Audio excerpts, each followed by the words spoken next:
Pernah nggak sih kamu pengen banget ngomong sesuatu, tapi aduh takut salah ngomong, takut bikin orang lain tersinggung? Nah, di sini kita bakal kupas tuntas soal satu skill yang super penting. Gimana caranya kita bisa ngomong jujur, tegas, tapi hubungan sama orang lain tetap aman sentosa? Yuk, langsung aja kita mulai. Pasti pernah kan ngerasain yang kayak gini? Mau nolak ajakan temen, tapi nggak enakan. Takut dia tersinggung. Atau pas diskusi, mau bilang nggak setuju, malah khawatir dianggap aneh. Ujung-ujungnya cuma bisa bilang iya. Padahal dalam hati nyesek banget. Kalau kamu sering banget nih ngalamin ini, tenang, kamu nggak sendirian kok. Coba deh, kita lihat beberapa skenario ini. Mungkin ada yang gue banget nih. Teman maksa bolos padahal besok ulangan. Di tugas kelompok, yang kerja keras cuma kamu, sisanya numpang nama doang. Atau barang-barangmu dipinjam seenaknya tanpa izin. Nah, ini semua kan situasi yang bikin serba salah ya, antara mau jaga perasaan temen atau ngebela hak kita sendiri.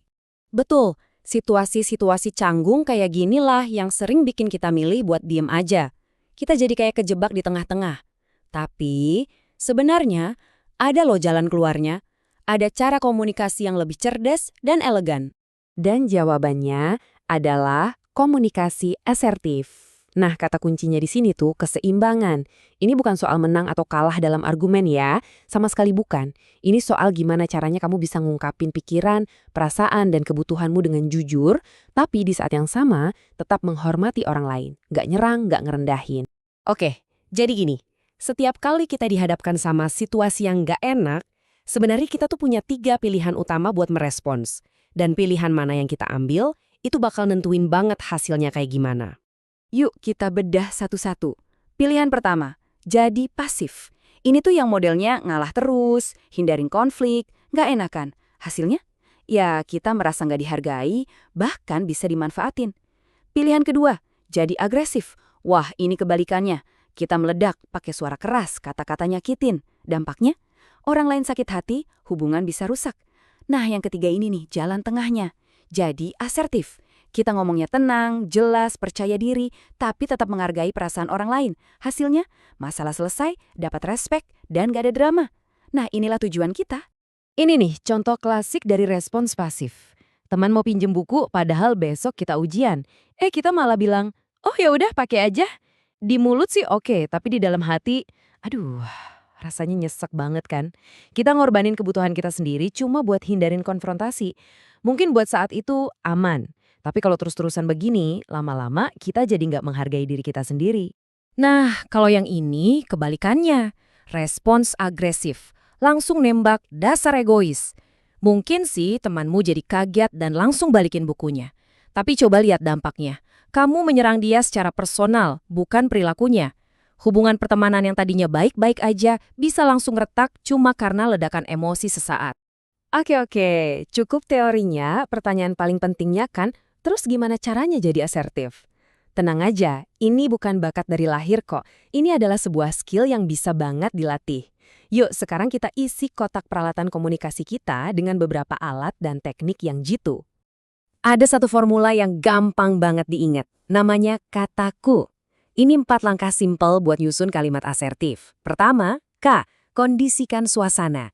Jadi, bilang dulu, aku boleh ngobrol sebentar? Kedua, A, aku merasa. Nah, ini penting. Gunakan kata aku buat jelasin perasaanmu. Aku merasa kurang nyaman kalau... Ketiga, T, tolong. Sampaikan permintaanmu dengan sopan. Tolong lain kali. Dan terakhir, A lagi, alternatif solusi. Tawarkan jalan keluar biar sama-sama enak. Kalau aku lagi nggak pakai, pasti aku pinjemin kok. Nah, ini dia contohnya kalau formula tadi kita rangkai jadi satu kalimat utuh. Aku mau ngobrol sebentar.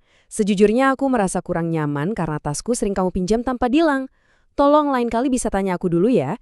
Kalau aku lagi nggak pakai pasti boleh kamu pinjam. Coba deh dengerin. Nggak ada kata-kata yang nyalahin kan? Fokusnya jelas ke perasaan kita dan gimana solusinya ke depan. Tegas tapi tetap sopan. Keren banget. Oke, alat kedua di toolkit kita namanya teknik kaset rusak. Ini berguna banget kalau lawan bicara kita tuh tipe yang ngeyel atau terus maksa. Idenya simpel banget, kita cuma perlu dengan tenang mengulangi poin utama kita lagi dan lagi. Persis kayak kaset yang rusak, muter bagian yang sama terus. Contohnya gini, temanmu bilang, "Ayolah bentar doang." Kamu jawab dengan tenang, "Aku ngerti, tapi aku tetap lebih nyaman kalau kamu tanya dulu." Terus dia mancing lagi, Ya ampun, pelit banget sih. Kamu tetap tenang. Ini bukan soal pelit, tapi soal saling menghargai barang masing-masing. Lihat kan polanya. Kamu nggak kepancing emosi. Nggak perlu debat kusir. Cukup kembali ke pesan utamamu. Simple tapi efektif. Nah, ini poin yang krusial banget. Semua teknik kata-kata tadi bisa jadi percuma kalau cara kita nyampainnya salah. Bahasa tubuh itu penting banget. Coba deh tatap mata dengan percaya diri, bukan melotot ya. Berdiri tegap, tunjukin sikap terbuka. Jaga ekspresi wajah tetap tenang. Dan bicara dengan volume yang jelas dan stabil. Ini semua akan bikin pesanmu jadi jauh lebih kuat. Oke, kotak peralatan kita sekarang udah keisi. Sekarang waktunya kita lihat gimana cara pakai alat-alat ini di kehidupan nyata, di berbagai situasi yang pasti sering kita alamin. Misalnya di sekolah, teman mau nyontek jawabanmu. Situasi klasik kan? Nah, daripada pasrah aja atau malah marah-marah, coba deh bilang gini, aku kurang nyaman kalau kamu lihat jawabanku. Aku mau kita sama-sama belajar jujur. Kamu nggak ngejudge dia, tapi kamu jelasin perasaanmu dan menegakkan prinsipmu dengan cara yang elegan. Atau di rumah, kakak atau adik main masuk aja ke kamarmu tanpa ketuk pintu. Sering kejadian kan? Nggak perlu teriak-teriak, cukup bilang dengan tenang, aku butuh privasi di kamarku. Tolong ketuk pintu dulu ya sebelum masuk. Simple. Ini soal menetapkan batasan pribadi yang sehat. Gimana dengan di media sosial? Wah, ini juga penting banget nih. Misalnya ada yang nyebar gosip nggak bener tentang kamu. Coba hadapi dengan, aku sedih dan sakit hati baca cerita yang kamu sebarin. Tolong berhenti ya, karena itu nggak bener. Dengan begini kamu nunjukin kedewasaan. Kamu klarifikasi, ungkapin perasaanmu, dan minta tindakan jelas. Nggak perlu ikut-ikutan drama. Oke, kita udah lihat tekniknya, udah lihat contohnya. Sekarang mungkin kamu bertanya-tanya, kenapa sih ini semua penting? Kenapa kita harus repot-repot belajar jadi asertif? Apa untungnya buat kita? Jawabannya, untungnya besar banget. Pertama, kepercayaan dirimu bakal melonjak drastis. Kenapa? Karena kamu tahu, kamu bisa membela dirimu sendiri dengan cara yang baik. Kedua, hubunganmu sama orang lain justru jadi lebih sehat. Bukan malah rusak, tapi jadi lebih jujur dan saling menghormati. Dan yang paling penting, kesehatan mentalmu lebih terjaga.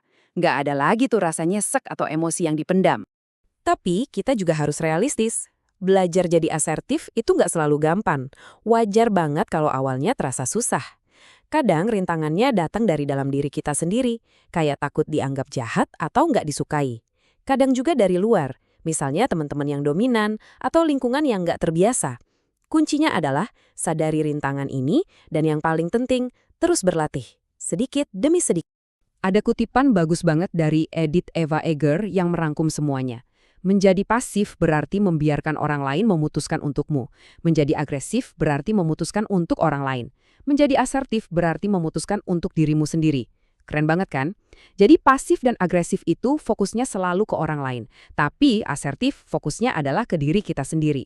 Ini soal mengambil kendali atas hidupmu dengan cara yang dewasa. Jadi, sebagai penutup, aku mau ngasih tantangan kecil buat kamu. Coba deh pikirin, apa satu langkah kecil aja yang bisa kamu coba minggu ini untuk jadi lebih asertif? Nggak perlu yang besar-besar. Mungkin sesimpel bilang tidak sama ajakan teman yang kamu bener-bener nggak mau. Atau mungkin ngasih pendapat di diskusi kecil. Mulai dari yang kecil aja dan coba rasakan perbedaannya. Selamat mencoba.